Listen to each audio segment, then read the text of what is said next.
ಓಂ ಶಾಂತಿ. ನಾವೆಲ್ಲ ಆತ್ಮರು ಭ್ರೂ ಮಧ್ಯದಲ್ಲಿ ಸ್ಮೃತಿ ಸ್ವರೂಪರಾಗುತ್ತಾ ನಾವೆಲ್ಲ ಆತ್ಮರ ತಂದೆ ಪರಂಪಿತ ಶಿವಬಾಬರವರನ್ನ ಆಹ್ವಾನಿಸುತ್ತಾ ಪ್ರಜಾಪಿತ ಬ್ರಹ್ಮ ಜಗದಂಬಾ ಸರಸ್ವತಿ ಮಮ್ಮಾರವರನ್ನ ಸ್ಮೃತಿ ಮಾಡುತ್ತಾ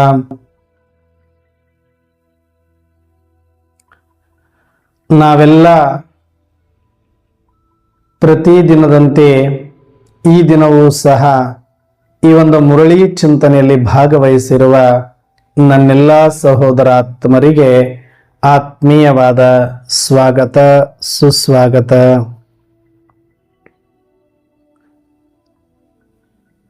ಈ ಒಂದು ಮುರಳಿ ಚಿಂತನೆಯಲ್ಲಿ ಬಾಬಾರವರು ಅನೇಕ ಮಹಾವಾಕ್ಯಗಳನ್ನು ಕೊಟ್ಟಿದ್ದಾರೆ. ಅದರಲ್ಲಿ ವರದಾನವನ್ನ ಬಹಳ ವಿಶೇಷವಾಗಿ ನೀಡಿದ್ದಾರೆ. ಆ ವರದಾನದ ಕುರಿತಾಗಿ ಸಂಕ್ಷಿಪ್ತವಾದ ಚಿಂತನೆಯನ್ನು ನಾವು ಮಾಡೋಣ. ಈ ದಿನದ ವರದಾನವಿದೆ, ಗಂಭೀರತೆಯ ಗುಣದ ಮೂಲಕ ಪೂರ್ತಿ ಅಂಕವನ್ನ ಜಮಾ ಮಾಡಿಕೊಳ್ಳುವಂತಹ ಗಂಭೀರ ದೇವಿ ಅಥವಾ ದೇವತಾ ಭವ ಎನ್ನುವ ವರದಾನವನ್ನು ಕೊಟ್ಟಿದ್ದಾರೆ. ಗಂಭೀರ ದೇವಿ ಅಥವಾ ದೇವತಾ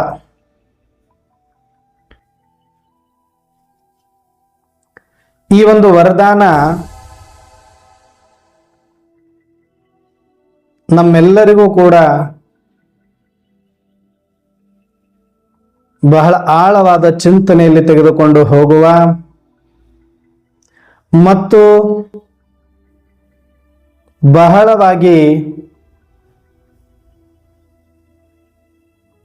ಬಾಬಾರವರ ಇಚ್ಛೆಯನ್ನು ಸಂಪೂರ್ಣ ಮಾಡುವ ವರದಾನ ಇದಾಗಿದೆ. ಬಾಬಾರವರ ಇಚ್ಛೆ ಇದೇ ಆಗಿದೆ, ನಾವೆಲ್ಲರೂ ಬಾಪ್ ಸಮಾನ್ ಆಗಬೇಕು ಅನ್ನುವಂಥದ್ದು. ಬಾಪ್ ಸಮಾನ್ ಆಗೋದು ಅಂದ್ರೆ ಪರಂಪಿತ ಪರಮಾತ್ಮ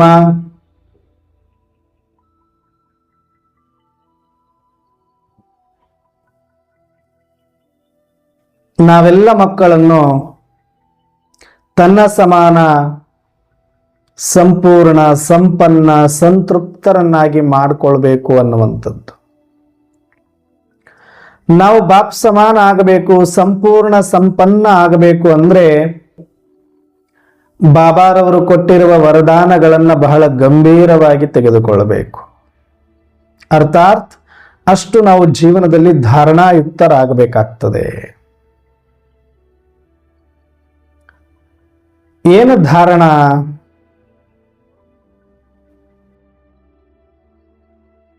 ಏನು ಧಾರಣ ಅಂದ್ರೆ ನಾವೆಲ್ಲರೂ ಬಾಬಾರವರು ಕೊಡುವಂತಹ ಈ ಮಹಾವಾಕ್ಯಗಳನ್ನ ಬರೀ ಹೇಳುವುದಕ್ಕಾಗಿ ಅಥವಾ ಕೇಳುವುದಕ್ಕಾಗಿ ಅಲ್ಲದೆ ಅವುಗಳನ್ನು ಅಳವಡಿಸಿಕೊಂಡು ಅವುಗಳನ್ನು ಕಾರ್ಯರೂಪದಲ್ಲಿ ತಂದಾಗ ಬಾಬಾರವರ ವರದಾನ ಪ್ರಾಪ್ತಿ ನಮಗೆ ಸಂಪೂರ್ಣವಾಗಿ ಲಭಿಸುತ್ತೆ.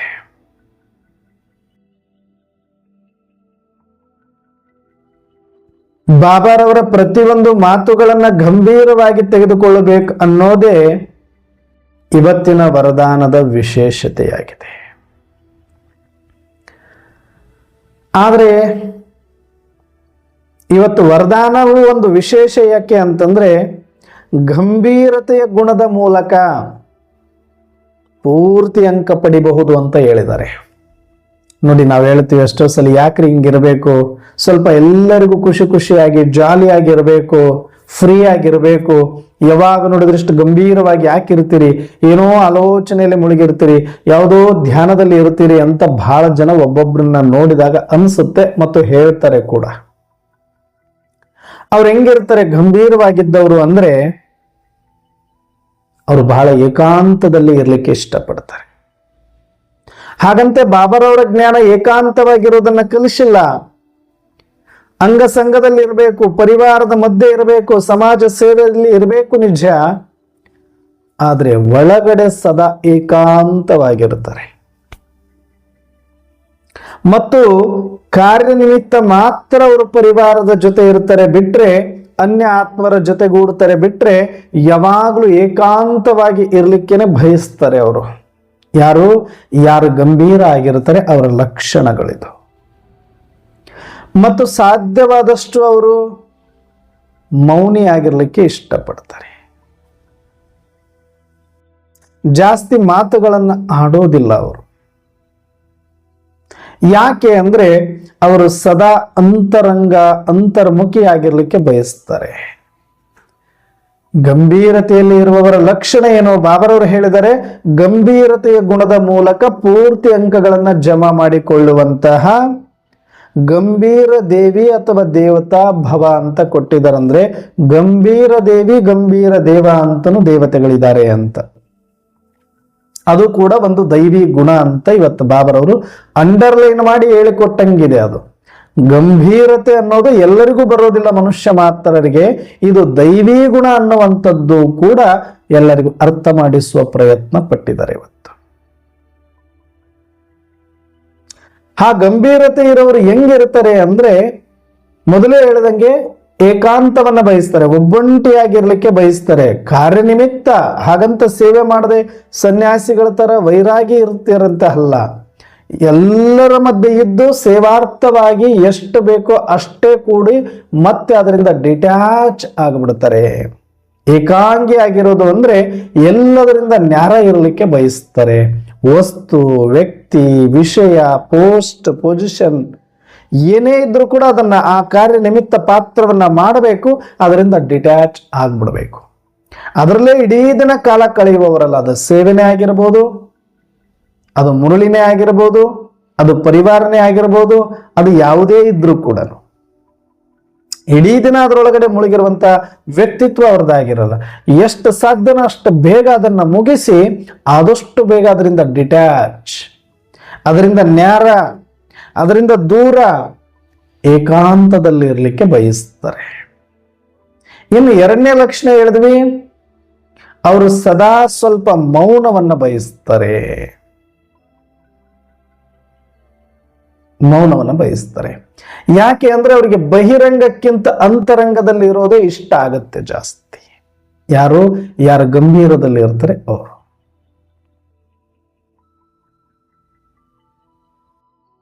ಮತ್ತು ಅವರು ಸದಾಕಾಲ ಹಸನ್ಮುಖಿಗಳಾಗಿರ್ತಾರೆ. ನೋಡಿದರೆ ನ್ಯಾರ ಇರ್ತಾರೆ, ಎಲ್ಲರಿಂದ ದೂರ ಇರ್ತಾರೆ ಮತ್ತು ಮಾತು ಕಡಿಮೆ ಆಡ್ತಾರೆ. ಆದರೆ ಹಸನ್ಮುಖತೆ, ಪ್ರಸನ್ನತೆ ಅವರ ಮುಖದಲ್ಲಿ ಸದಾಕಾಲ ಇರುತ್ತೆ. ಎನಿ ಟೈಮ್ ನೀವು ಅವ್ರ ಮುಖಮಂಡಲವನ್ನು ನೋಡಿದ್ರೆ ಪ್ರಸನ್ನತೆ ಇಟ್ಟುಕೊಂಡು ಅವರು ಗಂಭೀರವಾಗಿದ್ರೆ ಅದು ದೈವಿ ಗುಣ. ಪ್ರಸನ್ನತೆ ಇಲ್ಲದೆ ಗಂಭೀರವಾಗಿದ್ರು ಅಂದ್ರೆ ಅದು ಅಸುರಿ ಗುಣ. ವ್ಯತ್ಯಾಸ ಇದೆ ನೋಡಿ ಇಲ್ಲಿ. ಅಣ್ಣವ್ರು ಯಾವಾಗ್ಲೂ ಗುಮ್ ಅಂತ ಇರ್ತಾರೆ, ಇವರು ಅದೇನು ಗಂಭೀರ ಗುಣ ಒಳ್ಳೇದು, ಅದು ದೈವಿ ಗುಣ ಹೆಂಗಾಗತ್ತೆ? ವ್ಯತ್ಯಾಸ ಇಲ್ಲಿದೆ. ಅಂತರ್ಮುಖಿಗಳಾಗಿರ್ತಾರೆ, ಮೌನಿಯಾಗಿರ್ತಾರೆ, ಏಕಾಂಗಿಯಾಗಿರ್ತಾರೆ, ಗಂಭೀರವಾಗಿರ್ತಾರೆ. ಆದರೆ ಮುಖಮಂಡಲ ಪ್ರಸನ್ನ ವದನ, ಪ್ರಸನ್ನ ಚಿತ್ತ, ಹಸನ್ಮುಖಿಗಳಾಗಿರ್ತಾರೆ. ಪ್ರಸನ್ನತೆ ಇಟ್ಟುಕೊಂಡ ಗಂಭೀರತೆ ಅದು ದೈವಿ ಗುಣವಾಗಿರುತ್ತೆ. ಒಂದು ಏಕಾಂಗಿಯಾಗಿರ್ತಾರೆ, ಎರಡು ಮೌನಿಯಾಗಿರ್ತಾರೆ, ಮೂರು ಹಸನ್ಮುಖಿಯಲ್ಲಿರ್ತಾರೆ, ನಾಲ್ಕು ಯಾವಾಗಲೂ ಕೂಡ ಅವರು ನಿಶ್ಚಿಂತರಾಗಿರ್ತಾರೆ. ಯಾಕೆ ನಿಶ್ಚಿಂತರಾಗಿರ್ತಾರೆ ಅಂತಂದ್ರೆ, ವ್ಯರ್ಥಕ್ಕೆ ಅವರು ಫುಲ್ ಸ್ಟಾಪ್ ಇಡುವಲ್ಲಿ ಬಲಶಾಲಿಯಾಗಿರ್ತಾರೆ. ವ್ಯರ್ಥ ಮುಕ್ತ ಆಗಿರ್ತಾರೆ. ವ್ಯರ್ಥಕ್ಕೆ ಒಂದು ಸೆಕೆಂಡ್ ಅಲ್ಲಿ ಫುಲ್ ಸ್ಟಾಪ್ ಇಡುತ್ತಾರೆ. ಅದಕ್ಕೆ ಬಾಬಾರವರು ಇವತ್ತು ಸ್ಲೋಗನ್ ಅಲ್ಲೂ ಕೂಡ ಹೇಳ್ತಾರೆ, ಯಾರು ಬಿಂದು ರೂಪದ ಸ್ಥಿತಿಯಲ್ಲಿ ಸ್ಥಿತರಾಗಿರ್ತಾರೆ ಅವರು ವ್ಯರ್ಥಕ್ಕೆ ಫುಲ್ ಸ್ಟಾಪ್ ಒಂದು ಸೆಕೆಂಡ್ ಅಲ್ಲಿ ಇಡಬಹುದು ಅಂತ.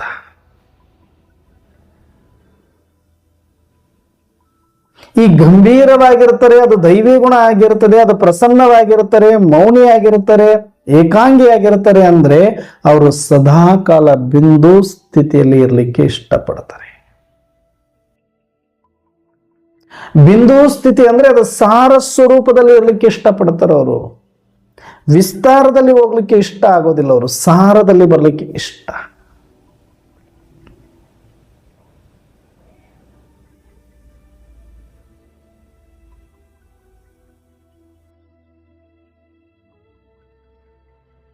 ವ್ಯರ್ಥ ಅಂತೂ ನಡೆಸೋದೇ ಇಲ್ಲ ಅವರು. ಎಲ್ಲಿ ವ್ಯರ್ಥ ಇಲ್ವೋ ಅಲ್ಲಿ ಸಮರ್ಥ ಇರುತ್ತೆ, ಎಲ್ಲಿ ಸಮರ್ಥ ಇರುತ್ತೋ ಅಲ್ಲಿ ನಿರ್ಭಯತೆ ಇರುತ್ತೆ, ಎಲ್ಲಿ ನಿರ್ಭಯತೆ ಇರುತ್ತೋ ಅಲ್ಲಿ ನಿಶ್ಚಿಂತತೆ ಇರುತ್ತೆ, ಎಲ್ಲಿ ನಿಶ್ಚಿಂತತೆ ಇದೆಯೋ ಅಲ್ಲಿ ಪ್ರಸನ್ನತೆ ಇರುತ್ತೆ. ವ್ಯರ್ಥ ಮುಕ್ತ ಆದ್ರೆ ಸಮರ್ಥ, ಸಮರ್ಥ ಆದ್ರೆ ನಿರ್ಭಯ, ನಿರ್ಭಯ ಆದ್ರೆ ನಿಶ್ಚಿಂತ, ನಿಶ್ಚಿಂತ ಆದ್ರೆ ಪ್ರಸನ್ನ ಚಿತ್ತ.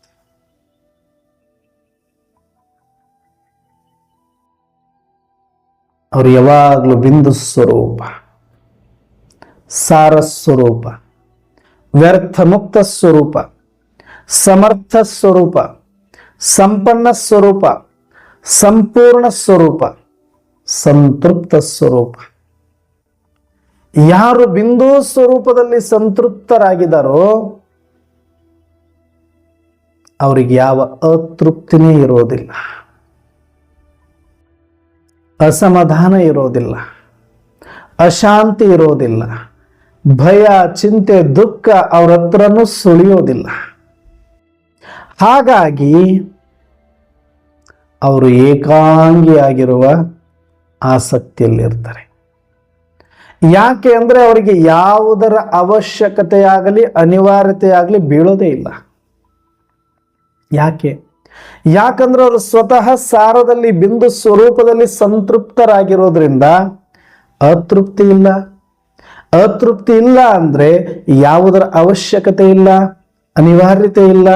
ಹಾಗಾಗಿ ಅವರು ಏಕಾಂಗಿಯಾಗಿ ಸ್ವಯಂಭುವಾಗಿ ಸ್ವಮಾನದಲ್ಲಿ, ಸ್ವರೂಪದಲ್ಲಿ, ಸ್ವಸ್ಮೃತಿಯಲ್ಲಿ, ಸ್ವಸ್ಥಿತಿಯಲ್ಲಿ ಇರೋಕ್ಕೆ ಸಾಧ್ಯ ಆಗುತ್ತೆ.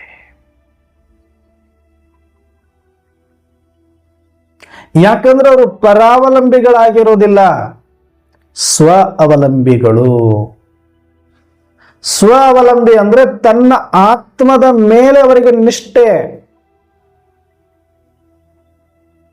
ತನ್ನ ಆತ್ಮದ ಮೇಲೆ ಯಾವತ್ತೂ ಕೂಡ ಅನಿಷ್ಠೆ ಬರೋದಿಲ್ಲ, ಅವರಿಗೆ ಅಪನಂಬಿಕೆ ಬರೋದಿಲ್ಲ. ತನ್ನ ಆತ್ಮಕ್ಕೆ ಏನೋ ಬೇಕು ಅನ್ನುವಂಥ ಅವಲಂಬನೆ ಆಗೋದಿಲ್ಲ.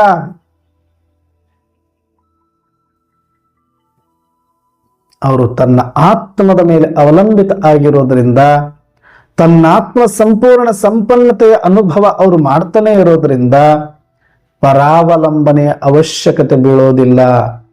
ಹಾಗಾಗಿ ಅವರು ನಿರಾಧಾರಿಗಳಾಗಿರ್ತಾರೆ. ಯಾರು? ಗಂಭೀರದಲ್ಲಿರೋರು ನಿರಾಧಾರಿಗಳು. ಯಾಕೆ ಅಂದ್ರೆ ಯಾರು ನಿರಾಕಾರ ಸ್ವರೂಪದಲ್ಲಿ ಇರ್ತಾರೆಯೋ ಅವರು ನಿರಾಧಾರಿಗಳಾಗಿರ್ತಾರೆ. ನಿರಾಕಾರದಲ್ಲಿರುವ ಆತನೇ ನಿರಾಧಾರಿ ಆಗ್ಲಿಕ್ಕೆ ಸಾಧ್ಯ. ಸಾಕಾರಕ್ಕೆ ಬಂದ್ರೆ ಆಧಾರ ಬೇಕಾಗ್ತದೆ, ಸೂಕ್ಷ್ಮಕ್ಕೆ ಬಂದ್ರೆ ಆಧಾರ ಬೇಕಾಗ್ತದೆ. ಆದರೆ ನಿರಾಕಾರ ಮೂಲ ಅಸ್ತಿತ್ವ ಆತ್ಮದಲ್ಲಿ ಉಳಿದ್ರೆ ಅದು ನಿರಾಧಾರ ಸ್ವರೂಪ, ಸ್ವಾವಲಂಬಿ ಸ್ವರೂಪ, ಸಂತೃಪ್ತ ಸ್ವರೂಪ ಆಗಿರೋದ್ರಿಂದ ಅಲ್ಲಿ ಯಾವುದೇ ವ್ಯಕ್ತಿ, ಯಾವುದೇ ವಸ್ತು, ಯಾವುದೇ ತತ್ವದ, ಯಾವುದೇ ಶಕ್ತಿಯ ಅವಶ್ಯಕತೆ ಬೀಳೋದಿಲ್ಲ, ಆಧಾರವೂ ಬೀಳೋದಿಲ್ಲ. ನಿರಾಧಾರ, ನಿರ್ಭಯ, ನಿಜಾನಂದದೊಳಗಡೆ ಇರ್ತಾನೆ ಆತ. ತನ್ನ ಗಂಭೀರ ಸುಖದೊಳಗಡೆ ಇರ್ತಾನೆ. ಒಂದು ನಿಜಗುಣ ಶಿವಯೋಗಿಗಳ ಒಂದು ಪದ್ಯ ಬರ್ತದೆ. ಆರು ನಾನೆಂದು ವಿಚಾರಿಸು, ವಿಷಮ ಸಂಸಾರವಿದನು ಕನಸೆಂದರಿ. ಮಾರಮರ್ಧನ ಶಂಭುಲಿಂಗವನೊಲಿಸಿ ಗಂಭೀರ ಸುಖದೊಳಿರೆಂದರಪುವ ಅಂತ ಹೇಳ್ತಾರೆ. ಮಧ್ಯದಲ್ಲಿ ಇನ್ನೂ ಒಂದಷ್ಟು ಸಾಲುಗಳಿದೆ. ಅಂದ್ರೆ ಯಾರು ನಾನು ಅಂತ ತಿಳಿದು,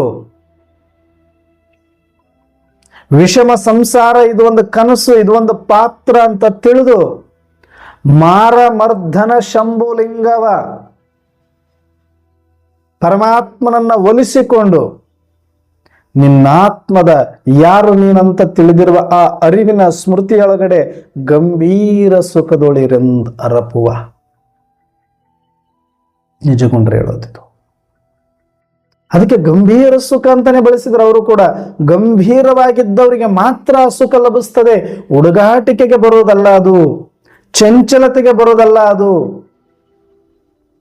ಅಸ್ಥಿರತೆಯಲ್ಲಿ ಇರೋದಿಲ್ಲ ಅದು, ಅತೃಪ್ತಿಯಲ್ಲಿ ಇರೋದಿಲ್ಲ ಅದು, ಪರಾವಲಂಬನೆಯಲ್ಲಿ ಇರೋದಿಲ್ಲ ಅದು, ವಿಸ್ತಾರದಲ್ಲಿ ಇರೋದಿಲ್ಲ.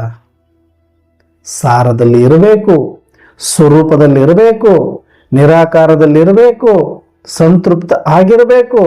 ನಿರಾಧಾರ ಪರಾವಲಂಬಿ ಆಗದೆ ಸ್ವಾಭಿಮಾನಿ ಸ್ವಾವಲಂಬಿ ಆದಾಗ ಆ ಗಂಭೀರ ಸುಖ, ಯಾವುದು ಅತೀಂದ್ರಿಯ ಸುಖ ಅಂತ ಕರಿತೀವಿ, ಯಾವುದನ್ನ ಜೀವನ್ಮುಕ್ತ ಸ್ಥಿತಿಯ ಸುಖ ಅಂತ ಕರಿತೀವಿ, ಆ ಜೀವನ್ಮುಕ್ತತೆಯ ಅತೀಂದ್ರಿಯ ಸುಖದ ಅನುಭವವನ್ನ ಮಾಡಬೇಕು ಅಂದ್ರೆ ಆ ಗಂಭೀರತೆ ನಮ್ಮಲ್ಲಿ ಇರಬೇಕಾಗ್ತದೆ. ಗಂಭೀರತೆ ಇಲ್ಲದವರು ಜ್ಞಾನಿಗಳು ಅಂತ ಅನಿಸ್ಕೊಳ್ಳಕ್ಕೆ ಸಾಧ್ಯನೇ ಇಲ್ಲ. ಎಲ್ಲಿ ಸಂಪೂರ್ಣ ಜ್ಞಾನ ಇದೆಯೋ ಅಲ್ಲಿ ಗಂಭೀರತೆ ಇದೆ. ಎಲ್ಲಿ ಅಲ್ಪ ಜ್ಞಾನ ಇದೆಯೋ ಅಲ್ಲಿ ಅಸ್ಥಿರತೆ ಇದೆ. ಸ್ಥಿರ ಇರೋದಿಲ್ಲ, ಅಚಲ ಇರೋದಿಲ್ಲ, ಚಂಚಲ ಇರುತ್ತೆ. ಸಾರ ಇರೋದಿಲ್ಲ, ವಿಸ್ತಾರ ಇರುತ್ತೆ. ನಿರಾಕಾರ ಇರೋದಿಲ್ಲ, ಸೂಕ್ಷ್ಮ ಇರುತ್ತೆ. ಹಾಗಾಗಿ ಈ ಗಂಭೀರತೆಯ ಗುಣ ಅನ್ನೋದು ಇದು ದೈವಿ ಗುಣ. ಈ ದೈವಿ ಗುಣ ಪ್ರಾಪ್ತಿ ಆಗಬೇಕು ಅಂದ್ರೆ ಸುಮ್ಮನೆ ಆಗೋದಿಲ್ಲ. ಇಷ್ಟೆಲ್ಲ ವರ್ಕ್ ಆಗಿರಬೇಕು. ಸಾರದಲ್ಲಿ ಬರಬೇಕು, ಬಿಂದುವಲ್ಲಿ ಇರಬೇಕು, ನಿರಾಕಾರ ಸ್ವರೂಪದಲ್ಲಿ ಸ್ಥಿತ ಆಗಿರಬೇಕು, ಸಂಪೂರ್ಣ ಸಂಪನ್ನ ಅನುಭವ ಮಾಡಬೇಕು, ಸ್ವಾವಲಂಬಿ ಆಗಿರಬೇಕು, ಸಂತೃಪ್ತನಾಗಿರಬೇಕು. ಆಗ ಮಾತ್ರ ಈ ಗಂಭೀರತೆಯ ದೈವಿ ಗುಣವನ್ನು ಅರ್ಥ ಮಾಡ್ಕೊಂಡು ಹೋಗ್ಲಿಕ್ಕೆ ಸಾಧ್ಯ ಆಗತ್ತೆ, ಅನುಭವ ಮಾಡಲಿಕ್ಕೆ ಸಾಧ್ಯ ಆಗುತ್ತೆ. ಗಂಭೀರತೆ ಒಬ್ಬ ಜ್ಞಾನಿಗೆ ಮಸ್ಟ್ ಅಂಡ್ ಶುಡ್ ಕಂಪಲ್ಸರಿ. ಅದು ಅವರ ಗಂಭೀರ ಲಕ್ಷಣವನ್ನ ನೋಡಿ ಇವರ ಪರ್ಸೆಂಟೇಜ್ ಅನ್ನು ಅಳಿಬಹುದು. ಇವರು ಎಷ್ಟು ಪರ್ಸೆಂಟೇಜಿನ ಜ್ಞಾನಿ, ಆತನಲ್ಲಿ ಎಷ್ಟು ಗಂಭೀರತೆ ಇದೆ ಅನ್ನೋ ಆಧಾರದ ಮೇಲೆ ಆತನಲ್ಲಿರುವ ಜ್ಞಾನವನ್ನ ಸೂಚಿಸುವ ಮಾಪಕ ಆಗುತ್ತೆ ಅದು. ಈತ ಎಷ್ಟರ ಮಟ್ಟಿಗೆ ಜ್ಞಾನಿ ಇದ್ದಾನೆ ಅನ್ನೋದು ಆತನ ಗಂಭೀರತೆ. ಅದು ಒಂದು ದೊಡ್ಡ ಮಾಪನ ಅಂತ ಹೇಳ್ಬೋದು ಜ್ಞಾನವನ್ನು ಅಳೆಯುವಂಥದ್ದು. ಏನನ್ನೋರೆ ಹಂಗ ಯಾವಾಗ್ಲೂ ಗಂಭೀರವಾಗಿ ಇದ್ಬಿಟ್ರೆ ಆಗುತ್ತ? ಸ್ವಲ್ಪ ರಸಿಕತೆ ಬೇಕು, ಸ್ವಲ್ಪ ನಗಬೇಕು, ಸ್ವಲ್ಪ ಹಾಡಬೇಕು, ಸ್ವಲ್ಪ ಎಲ್ಲದರಲ್ಲೂ ಬೆರಿಬೇಕು. ಇದು ಲೋಕಾರೂಢಿಯ ಮಾತು.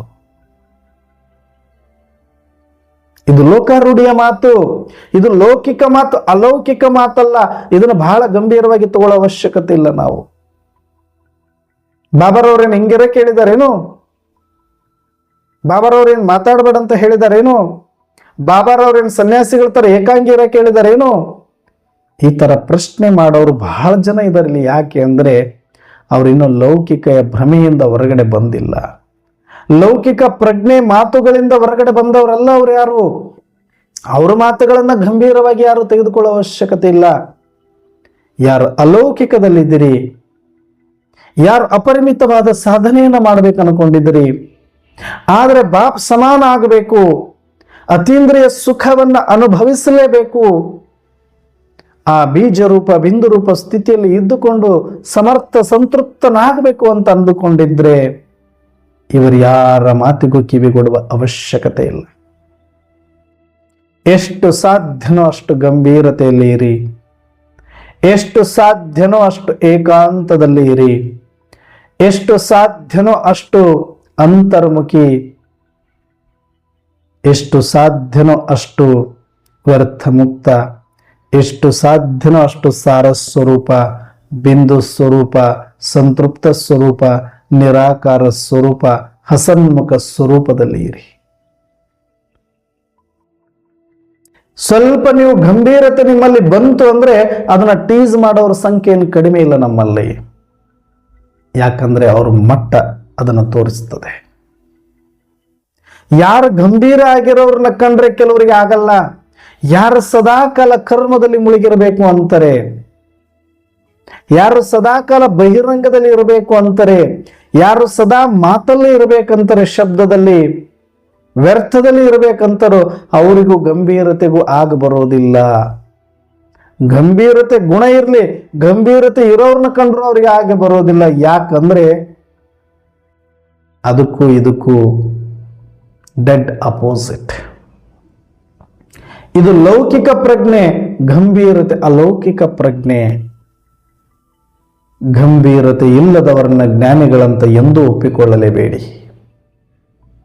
ಬರೀ ಬಾಯಿ ಮಾತು, ಬರೀ ಡಾಂಬಿಕತನ, ಬರೀ ಮನೋರಂಜನೆ, ಬರೀ ರಸಿಕತನ, ಬರೀ ಕರ್ಣರಸ ಯಾವ ಕೆಲಸಕ್ಕೂ ಬರೋದಿಲ್ಲ,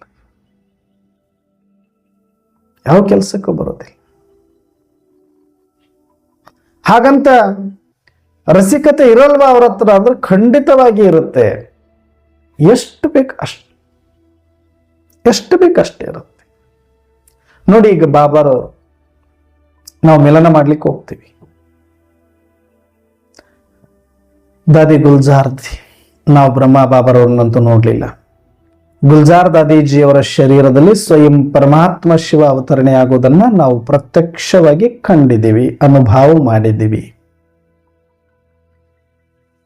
ಬಾಬಾ ಬರುವಾಗ ಹೆಂಗಿರ್ತಾರೆ, ಎಷ್ಟು ಗಂಭೀರವಾಗಿ ಅವರ ಶರೀರದಲ್ಲಿ ಪ್ರವೇಶ ಮಾಡುತ್ತಾರೆ, ಎಷ್ಟು ಗಂಭೀರವಾಗಿ ದೃಷ್ಟಿಯನ್ನ ಕೊಡುತ್ತಾರೆ, ಎಷ್ಟು ಗಂಭೀರವಾಗಿ ಕ್ಲಾಸನ್ನು ಆರಂಭ ಮಾಡುತ್ತಾರೆ. ಗಂಭೀರವಾಗಿ ಮಾತಾಡ್ತಾ ಮಾತಾಡ್ತಾ ಮಾತಾಡ್ತಾ ಅಲ್ಲೊಂದು ಇಲ್ಲೊಂದು ನಗೆ ಚಾಟಿಕೆಯನ್ನು ಆರಿಸ್ತಾರೆ, ಅಲ್ಲೊಂದು ಇಲ್ಲೊಂದು ಖುಷಿಯ ತರಂಗಗಳನ್ನು ಹರಡಿಸ್ತಾರೆ, ಅಲ್ಲೊಂದು ಇಲ್ಲೊಂದು ನಗೆಯ ಬುಗ್ಗೆಗಳನ್ನು ಏಳಿಸ್ತಾರೆ. ಮತ್ತೆ ಅದೇ ಒಂದು ದಾಟಿಯಲ್ಲಿ ತೆಗೆದುಕೊಂಡು ತೆಗೆದುಕೊಂಡು ತೆಗೆದುಕೊಂಡು ತೆಗೆದುಕೊಂಡು ತೆಗೆದುಕೊಂಡು ಕಾರ್ಯ ಮುಗಿತಾ ಇದ್ದಂತೆ ಎಷ್ಟು ಗಂಭೀರದಲ್ಲಿ ಬರ್ತಾರೆ, ಎಷ್ಟು ಗಂಭೀರವಾಗಿ ನಮಗೆ ಮತ್ತೆ ದೃಷ್ಟಿಯನ್ನು ಕೊಡ್ತಾರೆ, ಎಷ್ಟು ಗಂಭೀರವಾಗಿ ಬೀಳ್ಕೊಳ್ತಾರೆ. ಎಲ್ಲಾದ್ರೂ ಹುಡುಗಾಟಿಕೆ ನೋಡ್ಲಿಕ್ಕೆ ಸಿಗ್ತದೆ ಶಿವಬಾಬರವರಲ್ಲಿ, ಬಾಪ್ ದಾದಾರವರಲ್ಲಿ. ತಮಾಷೆ ಮಾಡ್ಲಿಲ್ವಾ, ಮಾಡಿದ್ರು. ನಗಸ್ಲಿಲ್ವಾ, ನಗಸಿದ್ರು. ಅವ್ರು ನಗ್ಲಿಲ್ವಾ, ನಕ್ರು. ಎಷ್ಟು ಅಷ್ಟೇ. ಹಾಗಂತ ಹೇಳ್ಬಿಟ್ಲೆ ಬಂದ ಕೂಡಲೇ ಹಾಯ್ ಬಚ್ಚೆ ಅಂತ ಜೋಕಿಂದ ಸ್ಟಾರ್ಟ್ ಮಾಡಲ್ಲ ಕ್ಲಾಸ್ ಅನ್ನ ಬಾಬಾರವರು. ಅದು ಒಂದು ಗಂಭೀರತ ದೈವತ್ವದ ಗುಣ ಯಾರಲ್ಲಿ ಇರುತ್ತೋ ಅವರ ಲಕ್ಷಣ. ಗಂಭೀರತೆಯಿಂದ ಆರಂಭ ಆಗಬೇಕು, ಅದಾದ್ಮೇಲೆ ಹೋಗಬೇಕು ರಸಿಕತೆಗೆ, ಅದಾದ್ಮೇಲೆ ಹೋಗಬೇಕು ನಗಿಸೋದಕ್ಕೆ, ಇನ್ನೊಂದಕ್ಕೆ ಮತ್ತೊಂದಕ್ಕೆ. ಆದರೆ ಗಂಭೀರತೆಯನ್ನ ಬಿಟ್ಟು ನಗಿಸೋದು, ಗಂಭೀರತೆಯನ್ನ ಬಿಟ್ಟು ರಸಿಕತೆಯಲ್ಲಿ ಹೋಗೋದು, ಕರ್ಣರಸದಲ್ಲಿ ಹೋಗೋದು ಅಲ್ಲ. ಅಷ್ಟೇ ಯಾಕೆ, ಗುಲ್ಜಾರ್ ದಾದೀಜಿಯವರನ್ನೇ ನೋಡಿದವರಿಗೆ ಗೊತ್ತಿರುತ್ತೆ. ಅವರ ಮುಖಮಂಡಲ ಹೆಂಗಿರುತ್ತೆ, ಎಷ್ಟು ತೇಜಸ್ಸಿನಿಂದ ಹೊಳಿತಾ ಇರುತ್ತೆ ಅವರ ದೃಷ್ಟಿ, ಅವರ ನಗುಮುಖ, ಅವರೊಂದು ಸ್ಮೈಲ್, ಅವರೊಂದು ಹಸನ್ಮುಖತೆ ನೋಡಿದರೆ ಸಾಕು ಎಷ್ಟೋ ಸಮುದ್ರಗಳು ಹರಿದು ಬಂದಂಗಿರುತ್ತೆ ಒಂದ್ಸಲಕ್ಕೆ. ಅಷ್ಟು ಸುಂದರವಾದ ಸ್ಮೈಲ್. ಯಾವಾಗ್ಲೂ ಗಂಭೀರವಾಗಿರುವವರು ಸುಮ್ಮನೆ ಒಂದು ಸಲ ಸ್ಮೈಲ್ ಕೊಟ್ರೆ ಸಾಕು ಎಷ್ಟೋ ಅಲೆಗಳು ಬಂದು ಹೋದಂಗಿರುತ್ತೆ. ಯಾವಾಗ್ಲೂ ನಗ್ತಾ ಇದ್ರೋದಕ್ಕೆ ವ್ಯಾಲ್ಯೂ ಇರೋದಿಲ್ಲ, ಯಾವಾಗ್ಲೂ ಮಾತಾಡ್ತಾ ಇದ್ರೋದಕ್ಕೆ ವ್ಯಾಲ್ಯೂ ಇರೋದಿಲ್ಲ, ಯಾವಾಗ್ಲೂ ಏನೋ ಒಂದು ಗಟಿ ಬಿಟಿ ಕರ್ಮದಲ್ಲಿ ಇರೋದ್ರಿಂದ ಏನೂ ಆಗ್ಬಿಡೋದಿಲ್ಲ, ಏನೂ ಸಿದ್ಧಿಸೋದಿಲ್ಲ. ಇದಕ್ಕೆ ಸ್ವಲ್ಪ ಆಳವಾದ ಗಂಭೀರತೆ ಬೇಕು, ಆಳವಾದ ಮೌನ ಬೇಕು, ಆಳವಾದ ಸ್ಥಿರತೆ ಅಚಲತೆ ಬೇಕು, ಆಳವಾದ ಅನುಭೂತಿಯೂ ಬೇಕು. ಆಗ ಮಾತ್ರ ನಾವೇನಾದ್ರೂ ಮಾಡಲಿಕ್ಕೆ ಸಾಧ್ಯ. ಗುಲ್ಜಾರ್ ದಾದೀಜಿಯವರು ಸುಮ್ಮನೆ ನಗೋದು, ಸುಮ್ಮನೆ ಮಾತಾಡೋದು, ಎಷ್ಟು ಅಷ್ಟು ನಗ್ತಿರ್ಲಿಲ್ವಾ, ನಗ್ತಿದ್ರು ಎಷ್ಟು ಅಷ್ಟು. ಅವರು ಕ್ಲಾಸ್ ಮಾಡುವಾಗ ಎಷ್ಟೋ ಸಲ ನಗಿಸ್ತಾರೆ, ಸಂದರ್ಭಕ್ಕೆ ಎಷ್ಟು ಬೇಕು ಅಷ್ಟು. ಅಂತರಂಗದಲ್ಲಿ ಅದು ಎಷ್ಟು ಗಂಭೀರತೆ, ಅವರ ಮುಖಮಂಡಲ, ಅವರ ದೃಷ್ಟಿ ಎಷ್ಟು ಗಂಭೀರ ಪವಿತ್ರತೆ, ಎಷ್ಟು ಅಂತರ್ಮುಖಿ, ಎಷ್ಟು ಆತ್ಮಯೋಗಿ, ಪರಮಾತ್ಮ ಯೋಗಿ, ಎಷ್ಟು ಸಾರ ಸ್ವರೂಪದಲ್ಲಿ, ಎಷ್ಟು ವ್ಯರ್ಥ ಮುಕ್ತ, ಎಷ್ಟು ಸಮರ್ಥ ಸ್ವರೂಪದಲ್ಲಿ ಅವರನ್ನ ನಾವು ನೋಡಿದ್ದೀವಿ. ಎಷ್ಟು ಸಾಕ್ಷಿ ಸ್ವರೂಪದಲ್ಲಿ ಅವರನ್ನ ನೋಡಿದ್ದೀವಿ ನಾವು, ಸಾಕ್ಷಿಯಾಗಿರೋರು.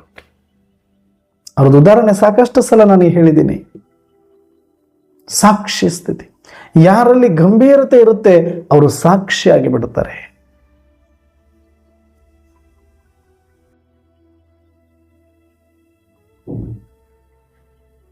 ಯಾವುದನ್ನು ವ್ಯರ್ಥದಲ್ಲಿ ನೋಡೋದಿಲ್ಲ, ವ್ಯರ್ಥವನ್ನ ಕೇಳೋದಿಲ್ಲ, ವ್ಯರ್ಥವನ್ನ ಮಾಡೋದು ಇಲ್ಲ.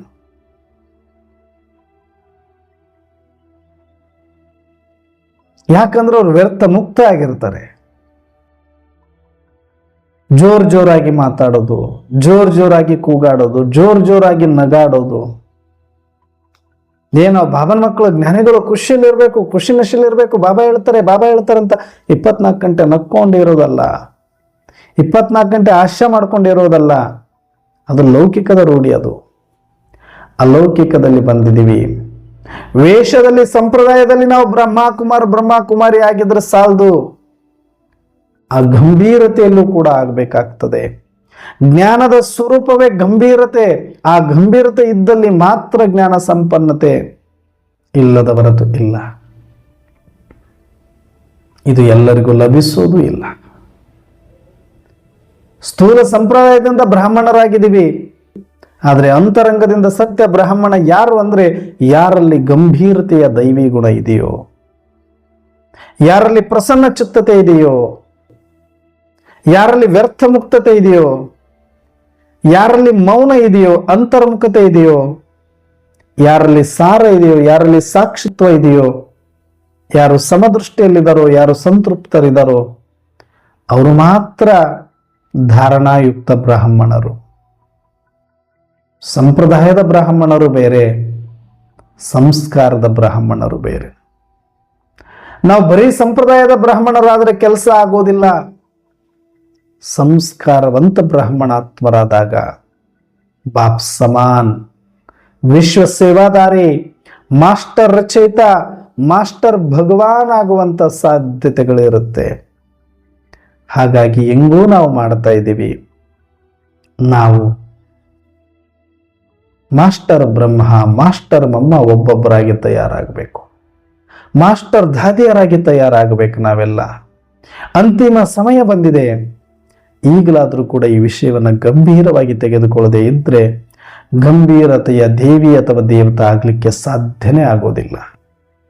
ಬಾಬಾರವರನ್ನು ಗಂಭೀರವಾಗಿ ತೆಗೆದುಕೊಳ್ಬೇಕು, ಬಾಬಾರವರ ಮಹಾವಾಕ್ಯಗಳನ್ನು ಗಂಭೀರವಾಗಿ ತೆಗೆದುಕೊಳ್ಬೇಕು, ಬಾಬಾರವರ ಡೈರೆಕ್ಷನ್ ಅನ್ನು ಗಂಭೀರವಾಗಿ ತೆಗೆದುಕೊಳ್ಬೇಕು, ಬಾಬಾರವರ ಹೋಮ್ವರ್ಕ್ ಅನ್ನು ಗಂಭೀರವಾಗಿ ತೆಗೆದುಕೊಳ್ಬೇಕು, ಬಾಬಾರವರು ಕೊಟ್ಟಿರುವ ಧಾರಣೆಗಳನ್ನು ಗಂಭೀರವಾಗಿ ಇಟ್ಟುಕೊಳ್ಬೇಕು.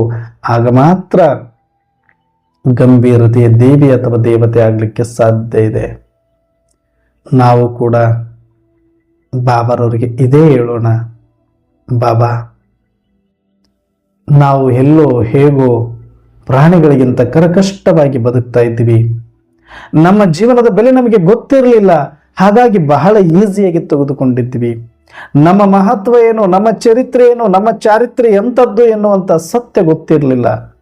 ಹಾಗಾಗಿ ಬಹಳ ಲೈಟ್ ಆಗಿ ತೆಗೆದುಕೊಂಡಿದ್ವಿ, ಬಹಳ ಸಣ್ಣವರಂತ ಅನ್ಕೊಂಡ್ಬಿಟ್ಟಿದ್ವಿ. ಆದರೆ ಬಾಬಾ ಈಗ ಜವಾಬ್ದಾರಿ ಜಾಸ್ತಿ ಆಗಿದೆ. ಸ್ವಯಂ ಸೃಷ್ಟಿಕರ್ತ ಪರಂಪಿತ ಪರಮಾತ್ಮನೇ ನನ್ನಪ್ಪ ಅಂತ ಗೊತ್ತಾಗಿದೆ, ಪರಮಧಾಮ ನನ್ನ ಮನೆ ಅಂತ ಗೊತ್ತಾಗಿದೆ, ಶಾಂತಿಯೇ ನನ್ನ ಸ್ವಧರ್ಮ ಅಂತ ಗೊತ್ತಾಗಿದೆ. ಈಗ ನಾನು ಗಂಭೀರ ಆಗ್ಲೇಬೇಕಾಗಿದೆ ಬಾಬಾ. ಇಲ್ಲಿಯ ತನಕ ಗೊತ್ತಿಲ್ಲದೆ ಮಾಡಿರುವ ಹುಡುಗಾಟಿಕೆಯನ್ನೆಲ್ಲ ಕ್ಷಮಿಸಿ ಬಿಡು, ನನ್ನ ಸಣ್ಣತನವನ್ನೆಲ್ಲ ಮನ್ನಿಸಿ ಬಿಡು. ಇನ್ನು ಮುಂದೆ ನಾನು ಸದಾಕಾಲ ಗಂಭೀರನಾಗಿ, ತಂದೆಗೆ ತಕ್ಕ ಮಗನಾಗಿ, ಧಾಮಕ್ಕೆ ತಕ್ಕ ಧಾರಣಾಯಿ ಮೂರ್ತಿಯಾಗಿ ಜಗತ್ತಿನಲ್ಲಿ ನಿನ್ನನ್ನು ಪ್ರತ್ಯಕ್ಷಪಡಿಸದೇ ಇರೇನೋ. ಆ ಗಂಭೀರತೆ ನನ್ನನ್ನು ನೋಡಿದವರೆಲ್ಲರಲ್ಲಿಯೂ ಕೂಡ ನೀನು ಕಾಣಬೇಕು, ನನ್ನ ಕಣ್ಣಿನ ದೃಷ್ಟಿಯಲ್ಲಿ ನೀನು ಕಾಣಬೇಕು, ನಾನು ಆಡುವ ಮಾತಿನಲ್ಲಿ ನೀನು ಕೇಳಿಸಬೇಕು, ನಾನು ಮಾಡುವ ಕರ್ಮದಲ್ಲಿ ನೀನು ಆಶೀರ್ವಾದ ನೀಡಬೇಕು. ಆ ಒಂದು ವರವನ್ನು ಇವತ್ತು ಪ್ರಾಪ್ತಿ ಮಾಡಿಕೊಳ್ಳುತ್ತೇನೆ ಬಾಬಾ. ನೀವು ಕೊಟ್ಟಿರುವ ವರದಾನವನ್ನು ಗಂಭೀರವಾಗಿ ತೆಗೆದುಕೊಂಡು ನನ್ನನ್ನು ನಾನು ಆತ್ಮ ಅಂತ ತಿಳಿದು ಅವಿನಾಶಿ, ಅನಾದಿ, ಸಂಪೂರ್ಣ, ಸಂಪನ್ನ, ಸಂತೃಪ್ತ ಅನ್ನುವ ಸರ್ವಶಕ್ತಿಗಳನ್ನು ಒಳಗೊಂಡಿರುವ ನಾನು ಚೈತನ್ಯಾತ್ಮಕ ಸಚ್ಚಿದಾನಂದ ಸ್ವರೂಪ ಆತ್ಮ ಎನ್ನುವ ಸತ್ಯ ತಿಳಿದಾಗಿದೆ. ಪರಮಾತ್ಮನೇ ನನ್ನ ತಂದೆ ಎನ್ನುವ ಸತ್ಯ ಗೊತ್ತಾಗಿದೆ. ಪರಮಧಾಮವೇ ಮುಕ್ತಿ ಧಾಮವೇ ನನ್ನ ಮನೆ ಅಂತ ಗೊತ್ತಾಗಿದೆ. ಬಂದದ್ದಿಲ್ಲಿ ಪಾತ್ರಕ್ಕಾಗಿ, ನನಗಾಗಿ ಅಲ್ಲ, ಯಾರಿಗಾಗಿ ನಾನು ಇಲ್ಲ. ಈ ಸತ್ಯ ಅರಿತಾದ ಮೇಲೆ ನನ್ನ ಗಂಭೀರ ಸುಖದೊಳಗಡೆ ನಾನಿರಲು ಇನ್ನು ಮುಂದೆ ಗಂಭೀರವಾಗಿರುವಂಥ ಅಭ್ಯಾಸವನ್ನು ಮಾಡುತ್ತೇನೆ ಬಾಬಾ. ಇನ್ನು ಮುಂದೆ ನಾನು ಬಹಳ ಕೇರ್ಫುಲ್ ಆಗಿ ಎಚ್ಚರಿಕೆಯಿಂದ ಇರ್ತೇನೆ. ಹೇಗೆ ಸ್ಕೂಲಲ್ಲಿ ಮಕ್ಕಳು ಮೇಷ್ಟ್ರು ಬರದೇ ಇರೋ ಸಮಯದಲ್ಲಿ ಹೇಗೆಲ್ಲ ಜೋರಾಗಿ ಕೂಗಾಡೋದು, ಮಾತಾಡೋದು, ಒಡೆದಾಡೋದು, ಚೀರಾಡೋದು ಮಾಡ್ತಾನೆ ಇರ್ತವೆ. ಯಾವಾಗ ಕ್ಲಾಸ್ಗೆ ಟೀಚರ್ ಬರ್ತಾರೆಯೋ ಬಂದ ತಕ್ಷಣ ಇಲ್ಲೇನು ನಡೆದೇ ಇಲ್ಲ ಅನ್ನುವ ರೀತಿಯಲ್ಲಿ ಬಹಳ ಶಿಸ್ತಿನಿಂದ ಸೈಲೆಂಟ್ ಆಗಿ ಗಂಭೀರವಾಗಿ ಕೂತ್ಕೊಂಡ್ಬಿಡ್ತವೆ. ಯಾಕೆ? ಆ ಮಕ್ಕಳಿಗೆ ಗೊತ್ತು, ಆ ಮಕ್ಕಳಿಗೂ ಕೂಡ ಇಷ್ಟ ಮಾತಾಡೋದು, ಜೋಕ್ ಮಾಡೋದು, ಹೊಡೆದಾಡೋದು, ಚೀರಾಡೋದು, ಹಾರಾಡೋದು, ಅದರಲ್ಲೇ ಅವಕ್ಕೆ ಮಜಾ. ಆದರೆ ಯಾವಾಗ ಶಿಕ್ಷಕರು ಬಂದು ಪಾಠಕ್ಕೆ ನಿಂತುಕೊಂಡಾಗ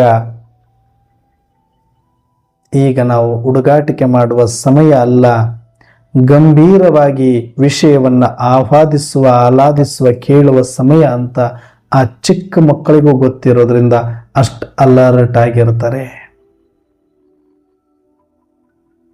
ಒಂದು ರಾಷ್ಟ್ರಗೀತೆ ಬಂದಾಗಲೂ ಕೂಡ ಎಲ್ಲೆಲ್ಲೋ ಹೆಂಗೆಂಗೋ ಬಿದ್ದುಕೊಂಡವರು, ನಿಂತ್ಕೊಂಡವರು, ಕುಂತ್ಕೊಂಡವರು ಕೂಡ ಟಕ್ ಅಂತ ಎದ್ದು ನಿಂತು ಸಾವಧಾನವಾಗಿ ತಲೆ ಎತ್ತಿ ರಾಷ್ಟ್ರಗೀತೆಗೆ ಭಕ್ತಿ ನಮನವನ್ನು ಸಲ್ಲಿಸ್ತಾರೆ, ಗೌರವ ಕೊಡ್ತಾರೆ, ಗಂಭೀರತೆಯನ್ನು ಮೆರೀತಾರೆ.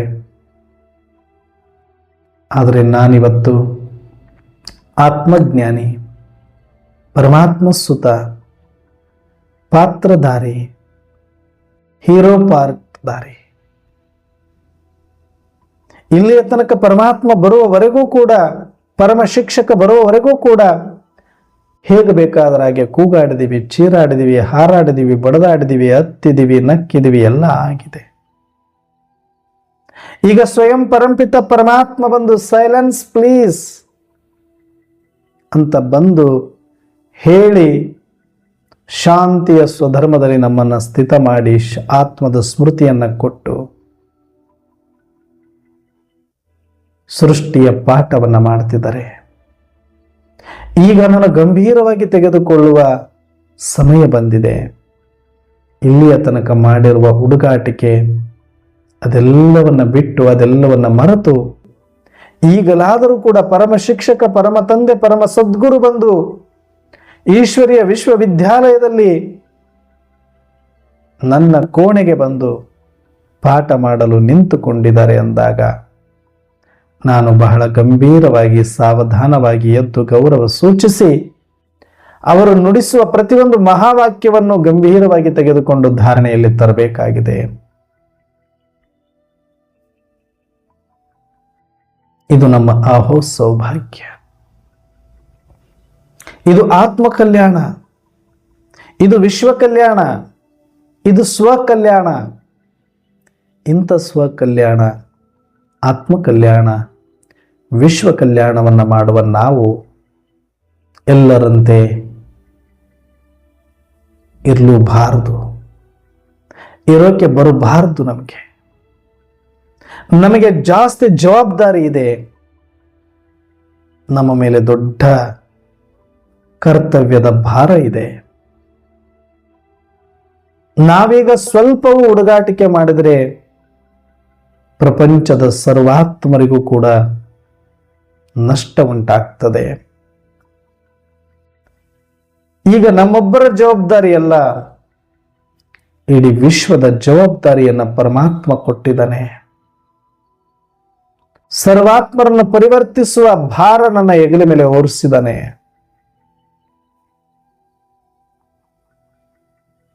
ತಲೆ ಮೇಲೆ ಮನಭಾರವನ್ನ ಇಟ್ಟುಕೊಂಡ ಯಾವುದೇ ವ್ಯಕ್ತಿಯು ಕೂಡ ಆಶ್ರಯವನ್ನ ಮಾಡಲಿಕ್ಕೆ ಹೇಗೆ ಸಾಧ್ಯ ಇಲ್ವೋ, ಹುಡುಗಾಟಿಕೆಯನ್ನ ಮಾಡಲಿಕ್ಕೆ ಹೇಗೆ ಸಾಧ್ಯ ಇಲ್ವೋ, ಸ್ವಲ್ಪ ಹೆಚ್ಚು ಕಡಿಮೆ ಆದರೆ ಕತ್ತೆ